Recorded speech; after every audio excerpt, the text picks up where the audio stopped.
انشاءاللہ العزیز انشاءاللہ العزیز انتہا درجہ آپ فائدہ پائیں گے، انتہا درجہ۔ تو دوستو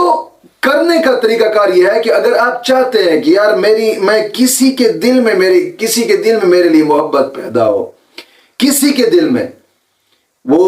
شوہر اپنی بیوی کے لیے کر سکتا ہے، بیوی شوہر کے لیے بھی کر سکتا ہے، بہن بھائیوں کے لیے کر سکتے ہیں، یعنی جو بھی جائز کام ہے جائز کام کے لیے کریں، ناجائز کے لیے بالکل نہ کریں، اور نہ ہی ناجائز کے لیے ہماری طرف سے کوئی اجازت ہے، جائز کام کے لیے کریں، انشاءاللہ انتہا درجہ فائدہ ہوگا، انتہا درجہ انشاءاللہ العزیز۔ تو دوستو کرنے کا طریقہ کار یہ ہے، سب سے پہلے 2 رکعت نماز نفل حاجات پڑھیں، 2 رکعت نماز نفل حاجات پڑھ کر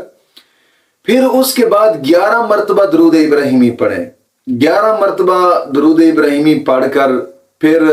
قرآن کریم کی آخری 10 سورتیں ایک مرتبہ پڑھنی ہے، اس کے بعد الحمد شریف 1 مرتبہ، پھر جناب علی بسم اللہ شریف 786 مرتبہ بسم اللہ شریف پڑھنی ہے، اور پھر یعنی پوری بسم اللہ پڑھنی ہے، اور پھر اس کے بعد 11 مرتبہ درود ابراہیمی پڑھنا ہے، پڑھ کر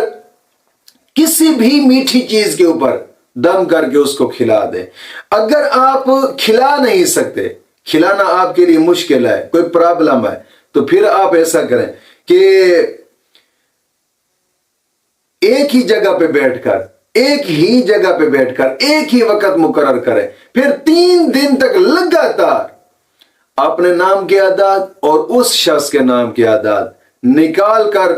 جناب علی اس اعداد کے مطابق آپ نے بسم اللہ شریف کو پڑھنا ہے، مکمل بسم اللہ الرحمن الرحیم بسم اللہ الرحمن الرحیم 3 دن تک لگاتار کریں، انشاءاللہ العزیز انشاءاللہ العزیز انشاءاللہ العزیز مجھے رب کی بارگاہ میں پختہ امید ہے مکمل دن نہیں گزریں گے اس سے پہلے آپ کا کام ہوگا انشاءاللہ العزیز۔ مولا کریم دین متین کی سمجھ عطا فرمائے۔